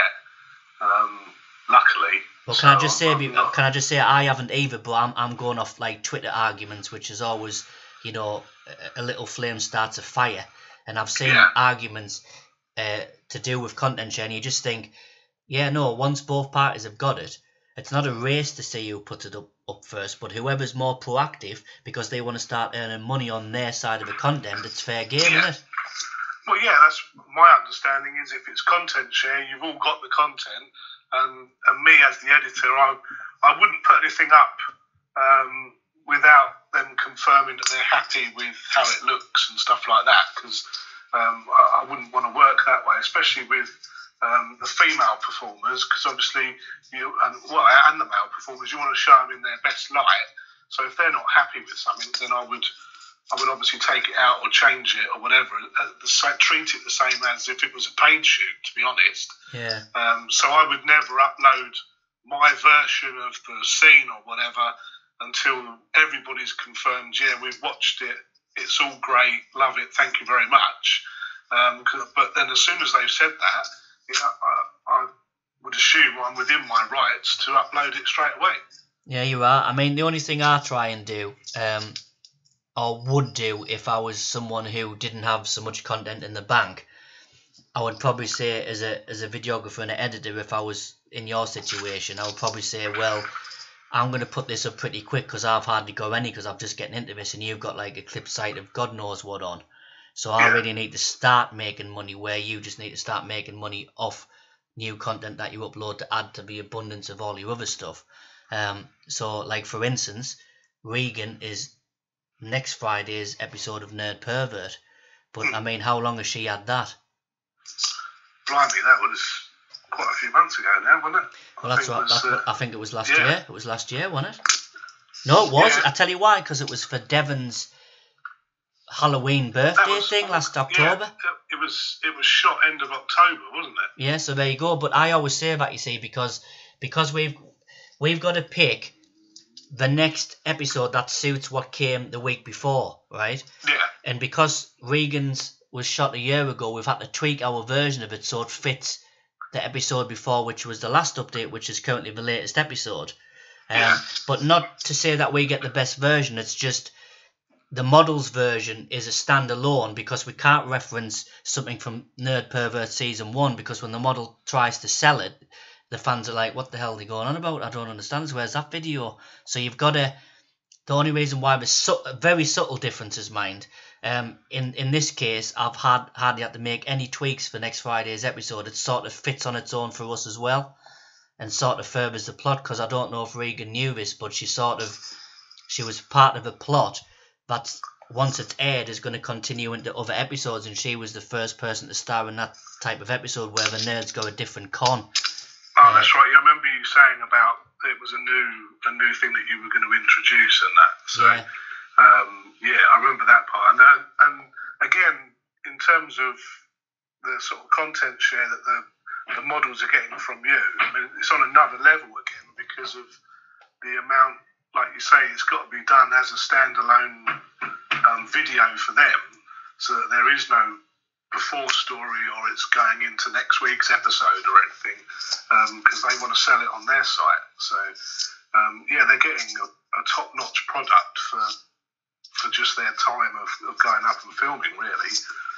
The problem is, I mean, I get that it's a long way to travel for some people. I mean, even for Regan, it was a really long distance. But I'm finding now that obviously the models who seem to have a lot of content they can't be making money because I've had content shares cancelled on me because they can't afford to come up. Now, years and years ago when I was young and stupid, when I was 21, if I got a phone call from a model the day before a shoot, a paid shoot obviously back then, but any shoot nonetheless, and she couldn't afford to come up, then I would put the money in a bank account, but a few times they haven't turned up and they've getting like 100 and odd quid for sitting on their arse, so now I don't do it. So it's unfortunate. It's unfortunate that they can't afford to come up. But what we do is we give them the money back. For the shoot, your missus wouldn't accept it because she said she was coming up to see Devon anyway, which I insisted, but she wouldn't have it. But anyway, and there's some paid work out there that doesn't even cover travel, and we still giving you your travel back. You just have to get here because we know that we're not going to cancel on you. But we don't know that if we send them money into models' bank accounts, especially if they're struggling, whether I'm not saying it's foul play, I mean, something could even come up genuinely, but we still out of pocket. So we even cover the travel for people travelling from somewhere, say London, and we shoot you, and you get it all done for you. So, I mean, I think that's a hell of a deal considering some of the bigger companies, naming no names, don't even pay the travel on a paid shoot. Yeah, I mean, that is a real top package for a content share shoot, really. Because obviously they're getting high caliber footage, and then obviously they're getting their travel expenses paid as well. So it's only their time that's costing them, really. But it's a bit of a no-brainer. Well, it is, but again, we've had models who just decide to webcam that day, but they don't tell you that. They obviously come up with a different excuse. But our class of cancellation is a cancellation. I've had some models say, chill out, Paul, it's only a content share shoot. It's like, no, I don't. That word doesn't even come into my head. It's a shoot. It's a shoot that's getting, treated exactly the same as if we were paying you. And whether we're paying you or not, you still haven't turned up. So what's the difference? Do you know what I mean? Well, especially for you, because it's for your your version of the content is for your series and for your product. So even though it's a content share shoot, they're still letting you down on the shoot. Well, we've sort of been looking at ways that we can not have my time wasted as much. So what we're going to do starting next year and possibly at the back end of this year is only sort of doing interlinking episodes in the editing phase, not pre-planned, and then if they don't turn up, it's not fucking up another 7 storylines in the future. Right, it does mean now it's hindering my creativity a little bit, I have to admit, but I think I can pull it off because I think the character's established now. And do I really need to spoon feed everybody and really link back to last week's episode when I know they've watched it? Like the people who sign up to our stuff are totally in on binge watching like you would a Netflix show. Not that I'm comparing Nerd Pervert to Netflix, but you know what I mean. So I think I don't have to sort of assume that my audience is thick. Not that I ever did, but I think sometimes looking back, I'm thinking, why am I re-explaining this just to let them know it's the episode after that because they've already watched it. They do know what I'm referring to. So I'm trying to like not be as of a perfectionist. I mean, for instance, like Scarlett's leaving at the end of the year. And it's going to swap to me and one of the other nerds, so the Nerd Pervert's getting a new flatmate, and it's another guy who's also fucking horny. So that opens up some like quite a good sort of new dynamic. After that'll be in its 9th year. It's sort of a fresh reboot without sort of like forgetting what came before it. And I'm even going to make it even more rawer than what I normally do. So for instance, you know the camera that me and you both shoot on the X53? Yeah. Well, there's a new little, well, I don't want to say GoPro, but basically it's Sony's answer to the GoPro, and it's an action camera still, and it's called the Sony FDR X3000. All right. And believe it or not, it's a little bit longer than what the GoPro is, and it's got a lens the same size as the one in the camera that me and you use. I don't know how they fitted it in. It shoots in 4K, and obviously you haven't got the zoom and you've got the ultra wide lens because it's still like obviously an action camera. Yeah. But I think if I'm going to change the style, I can change it as Scarlett exits because she's the conscientious one who wants to do a good job. He doesn't care how it comes out because he just wants the sex. Yeah, so that fits in really well. I suppose it does where he's just, and when we first started out, we wanted to emulate like documentary filmmaking because that was our way of looking into someone else's life from a documented point of view. But now TV is the web, and the documentaries are made by the people themselves, i.e. vlogs on YouTube, and I watch a lot of them, and I thought this is definitely the way we've got to go because this is what my character would do. He would, he's still showing up, he's still doing everything the same as before, but he hasn't got a camera lady anymore, so he would have to self-shoot all his own stuff. Now the difference is with obviously what we do, it wouldn't be POV all the way through because he wants to get his face in, because he wants to say, look at me, look at me. Yeah, definitely. So I think it's going to work. I think the new documentary is vlogs because that's what people are watching now. And I've always tried to cement our brand in reality by saying it's the style of the current in thing to do with real life, and the current thing is vlogs. Yeah, you got to move with the times, and as you say, the vlogs are massive at the moment. Well, some of the stuff I watch, I mean, some of the people I watch, I can't wait until a new episode goes live. I really feel like I'm watching a TV show. And the editing and the production value on some of them is on another. It's amazing how they actually real vlogs and not staged like what we're going to do. So have you ever thought of that, just approaching a model and saying, look, I've got an idea.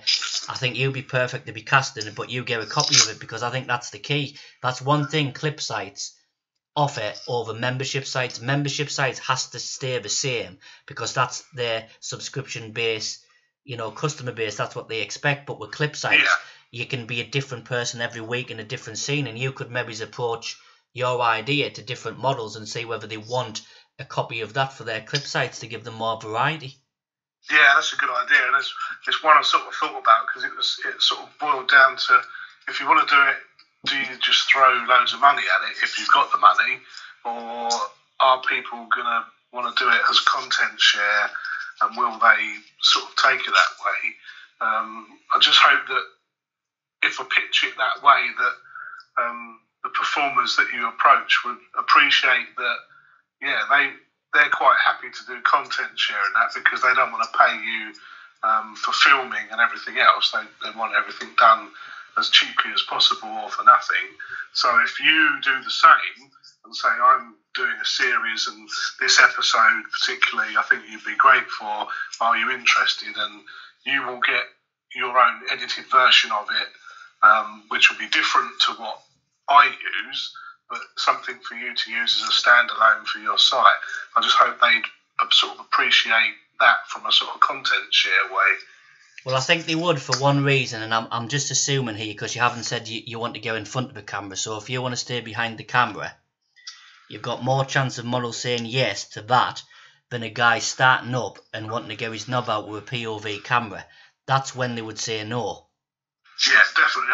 I'm not interested in getting in front of the camera whatsoever. Well, exactly. So you are offering a good thing, and it's non-sexual. You haven't got an ulterior motive other than to try and produce an idea, make it the best you can, and also, if it's, I always find that because it's my idea and it's my brand, I'm not going to give them a shit copy because I wouldn't release it if it was shit. You know what I mean? Yeah, exactly. So if they know that your heart's in it that much, they're going to go, well, this guy's not going to fuck himself over. You know what I mean? Yeah, I mean, I'm the same with the content share. I probably spend too much time on it and probably do too much to it, whereas perhaps I shouldn't. I should just get it done, get it edited and to the right length and it looking fairly okay and then pass it on. But I'm sort of conscious of the fact that the final product that I give them reflects on me.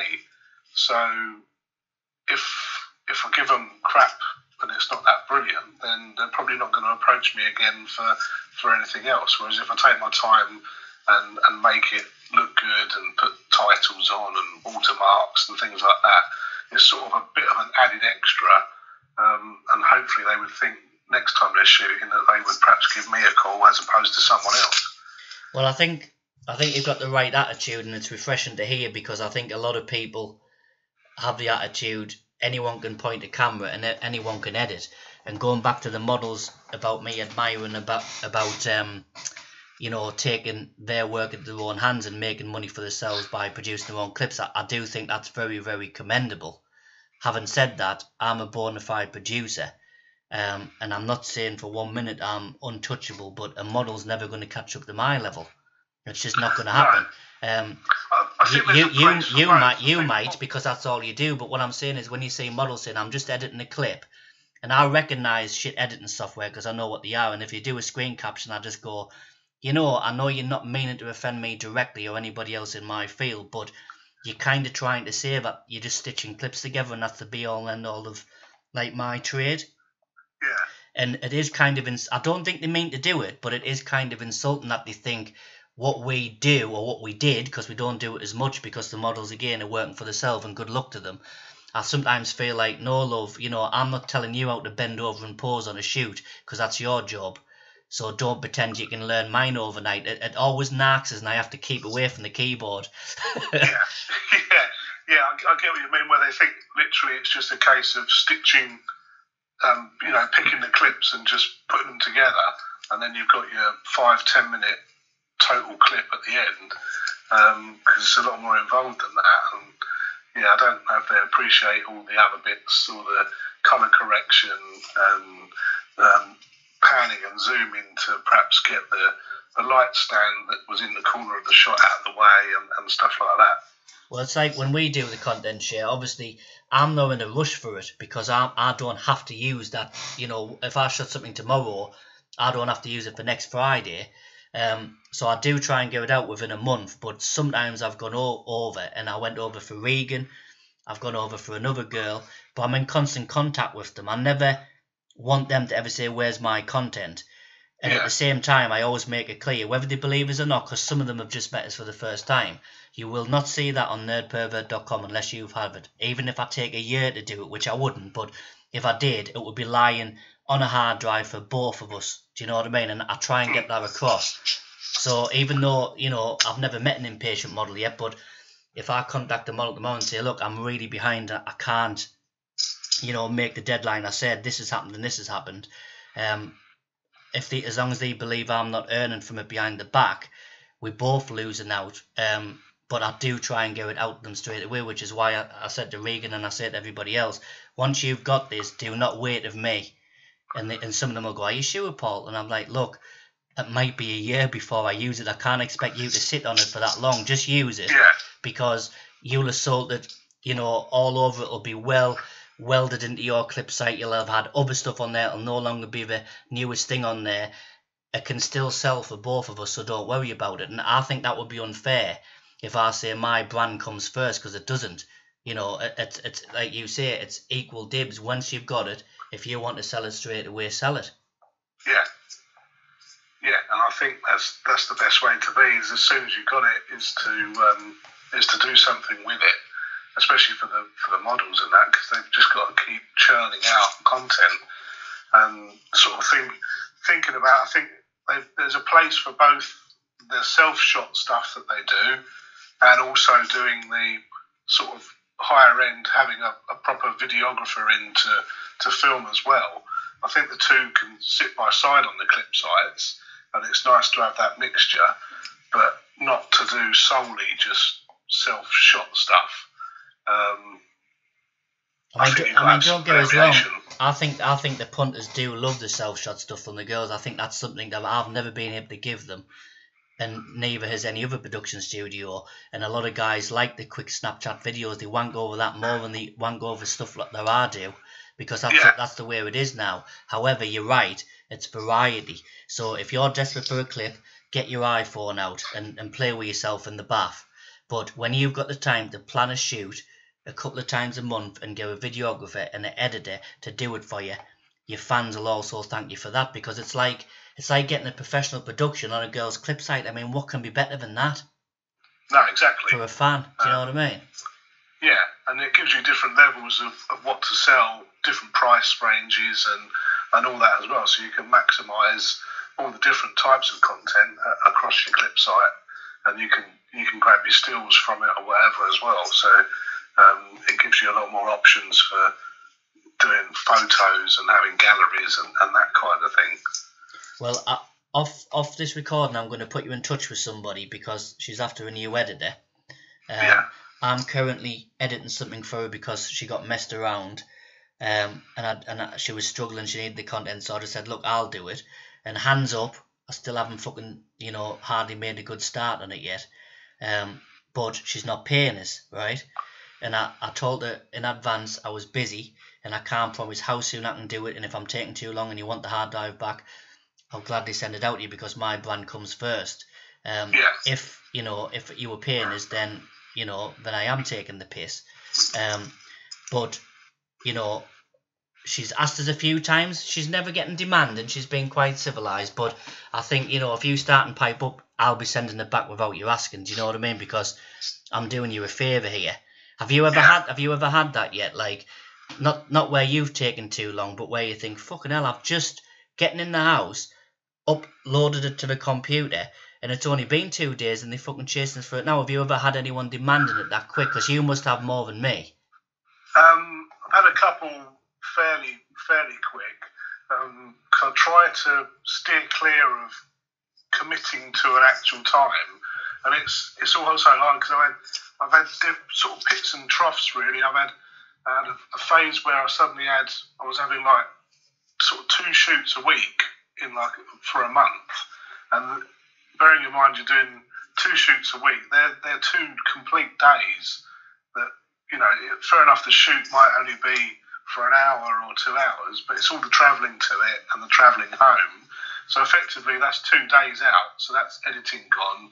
And because it's content share, I do have other work that I do that pays my bills, so that has to take precedent over anything that's non-paid.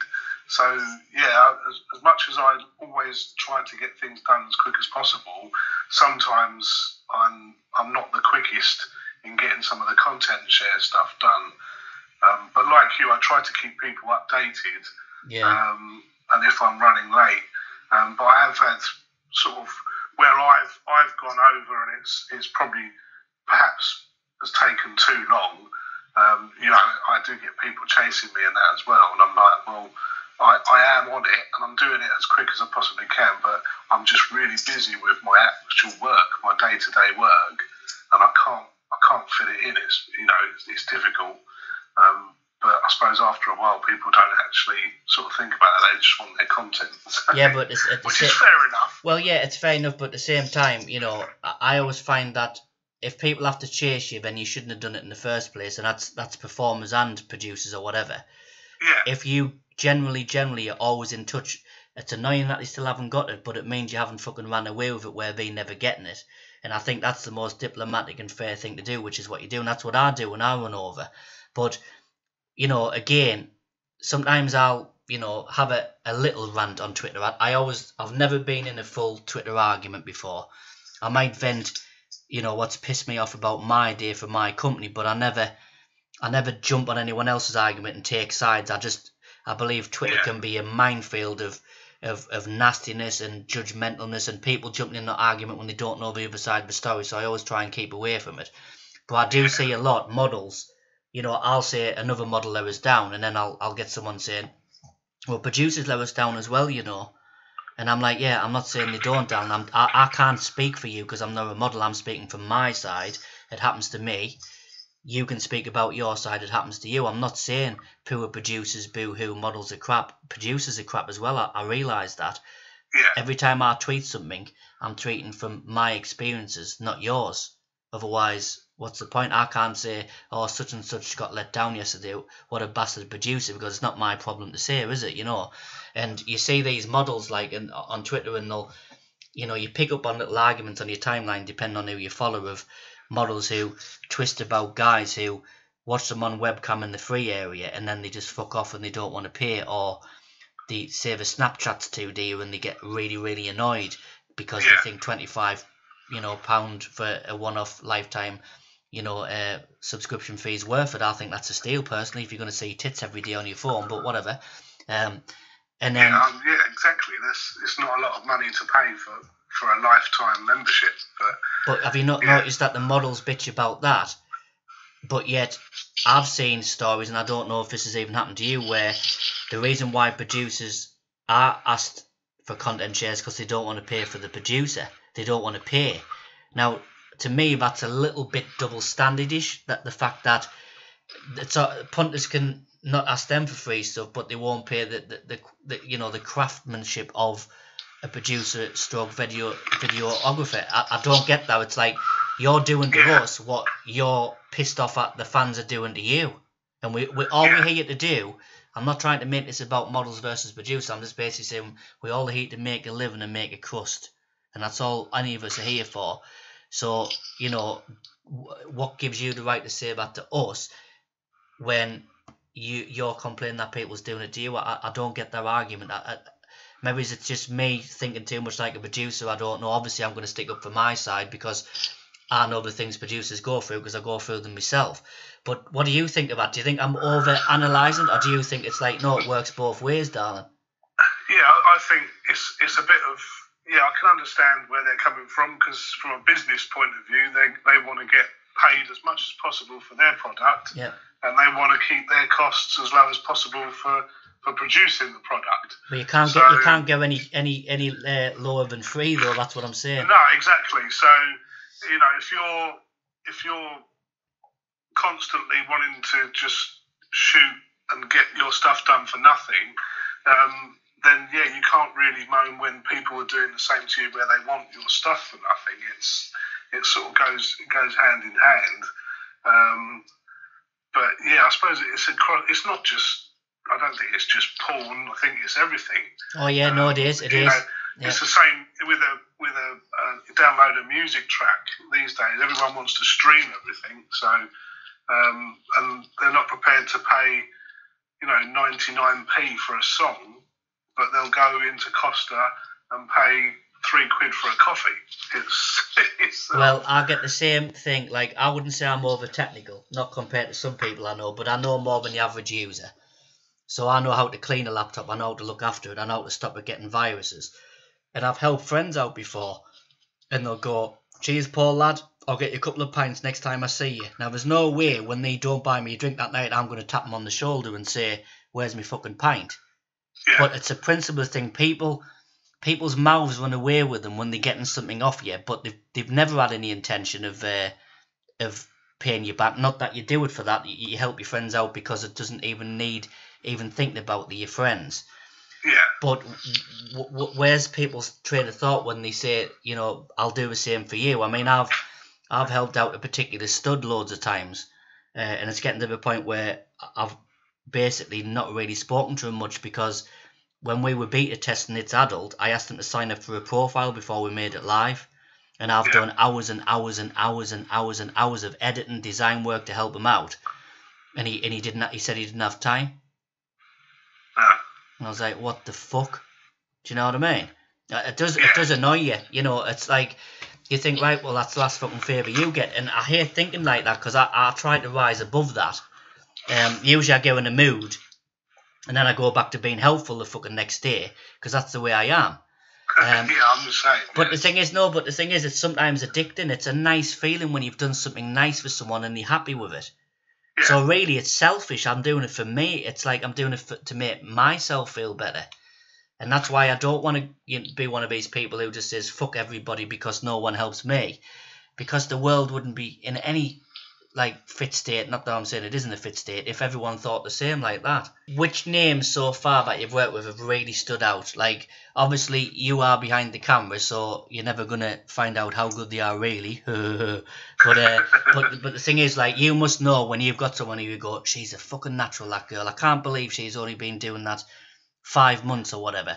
So, is there anybody, because you can mention names because it's all good publicity for people, is there anybody who you go, wow, is there one, is there a few? Who are they?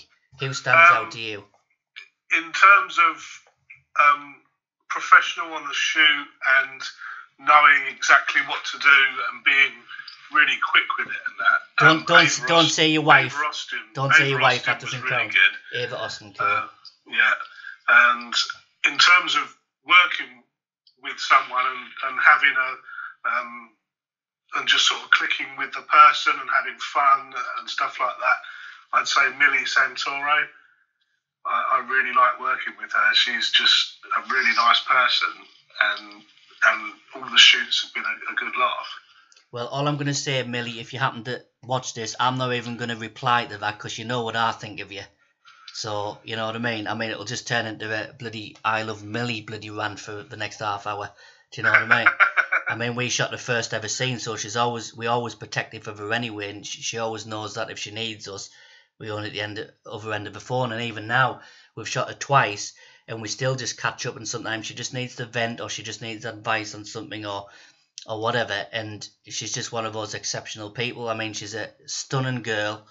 She's really sweet-natured. She's very well-mannered in terms of she knows what time you've put into something, and she appreciates it. Yeah, and I think that's what makes the difference with me, is that she really appreciates the effort that you've put into the editing and everything else. So, it's quite refreshing to have that as well. So Ava Austin, she's quite a big name now, isn't she? And one thing that I think she's a brilliant example of is the fact that she sort of came out when Content Share wasn't as popular as it is now, but it was starting to get that way, and she's still getting the big work for Brazzers and also shooting her own content, so she does both. But she's a classic example of someone coming out in what people would call the tough times, not enough paid work around, and she's proven people wrong. I think that's just down to hard work and a good work ethic, I think. Exactly. If she's worked hard, then, well done, Ava, you know what I mean?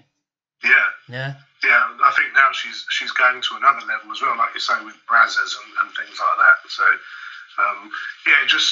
she was just very, very professional on the shoot, and she was nice as well. So. Right, well, Paul, thank you very much for talking to the UK Porn Podcast. It's nice to come back and do the show, and it's nice to have you as one of the early interviews since our return. Yeah, it's been great. Thanks a lot. Thanks for your time. And I wish you the best of luck with your PJ Media company, and I hope you go from strength to strength. And I'm really, after speaking to you again, outside of the podcast personally, one-on-one, with your ideas, I'm really interested to see how they come out, and I wouldn't mind an exclusive look when you do get something together with your own stuff, just if you want some advice, because I'm always interested in what other people are doing. I think that's one flame that hasn't been put out yet, even though I'm a little bit jaded at the minute. I'm always happy to see people who are coming in, who are enthusiastic, who are, you know, they've got the, you know, the oomph to do it. And I like seeing what other people are doing, because it really inspires me, believe it or not. Yeah, no, it's great. Yeah, definitely. I'm always up for your advice and pointers and that as well. So, and thanks for all your help and guidance so far. No worries. Right, well, I'll speak to you later. Yeah, thanks a lot. Take care.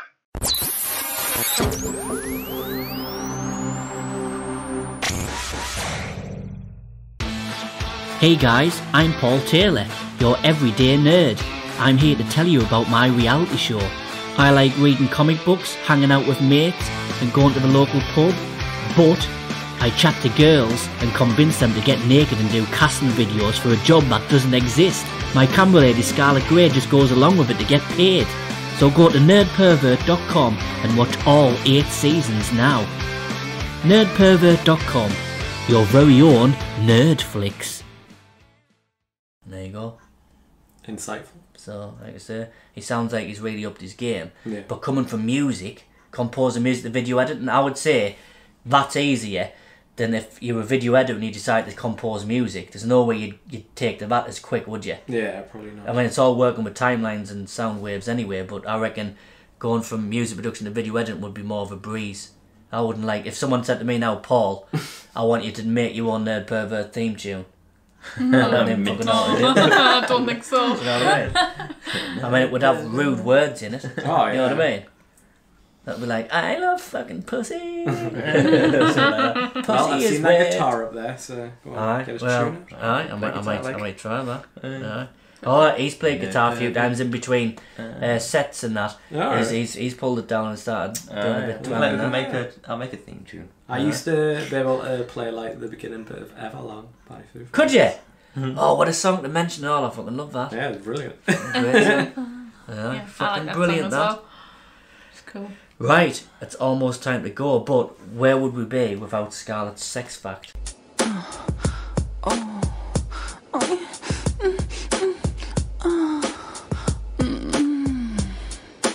I've got it ready. Have you? Wait. She's too prepared now. I think it's because she knows we're streaming live. I think she probably. doesn't want to look like a tit in front of her. Do you just want one?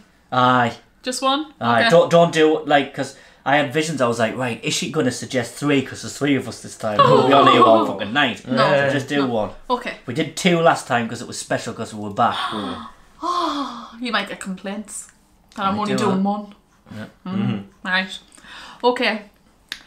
A condom will last about a month in a wallet before the rubber gets worn down by friction, making it more likely to break.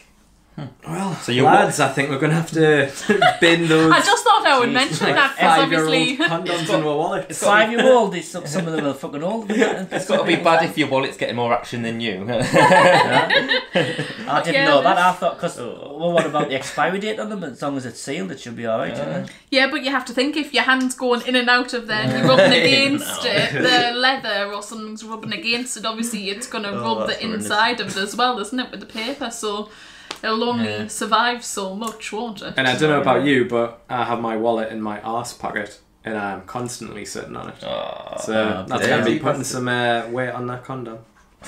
So you have to be careful, guys. If you have condoms in your wallets, be careful how long it's been there for. Yeah, but Craig doesn't have that problem because he just told us earlier today that his knob's 5 inches in girth. Oh yeah, so I don't do condoms yet. That he just wraps some he must use a fucking bin bag. Cling film. Yeah. Either that or just don't wear one, you know. Yeah. It's like, I mean, how you couldn't fit a one that size in your arse pocket, could you? You couldn't. No. Let alone your fucking wallet. Fucking you know what I mean? The ones I sell at my shop wouldn't even fit you. We go extra large. It is a problem. Extra large. What size is that supposed to fit then? Like, I don't know, your head. See, the thing is, right, like, if I was going to do that, right, I would buy some condoms for my real dick size, right, and then go in a condom shop and buy some just so people think you've got a big dick. You know I bet what? that goes on a lot, you know. Do you know what? And in return them. Quite a lot of people do come in and they specifically ask for the extra large, and I'm like, Yeah. Do you really need that one? Yeah. Do you need proof like ID? It makes them feel really good about themselves, I bet, though. Probably. A waste of money, though.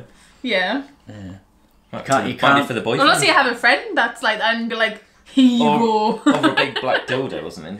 You can't beat the warmth of a nice minge. Or cucumber. And the condoms are shit. Yeah. You know what I mean? Exactly, we don't need condoms. I mean, if like fucking child support agencies didn't come after you, everyone would fucking not bother, wouldn't they? You know what I mean? Like, sexually transmitted diseases don't come into it. You're just more worried about getting someone up the stick if you don't want to. Definitely. That's worse. You know what I mean? 20 years of money lost. That's what I'm saying, exactly. It's too expensive with your life, aren't you? You know what I mean? Right, well, that's been another load of bollocks. But, you know, that's what this show's about. No, seriously though, like, people like try and streamline the shows. You didn't say that last week. We're getting paid for this. No, but we have to get them in the... We've already sold them it now, you see. Now they know it's We shit. don't have to try now. It's definitely shit now. But like, some people will really streamline it. Right. And it's like, no, we've never done that here. You just fucking wing it. Yeah. Because I'm never stuck with something to say. Do you know what I mean? No, Yeah, you he's are definitely not. not. You can No. speak the fucking English. Talk You know shit for what I mean? hours. Exactly. Basically. So, if you've first time listening to us, we hope you've enjoyed it. However you've listened to us, whether you've listened to us on the live stream or whether you're now listening to it pre-recorded on itsadult.com. Join us next time. Notice I'm not saying where. I was up in the air, innit? It was 4 years last time we said. So it's goodbye from me. Goodbye from me. Goodbye from me. And goodbye from me. Do you want to say fuckity bye every time? Or? If you want. That's all I'll say. 1, 2, 3. Fuckity bye!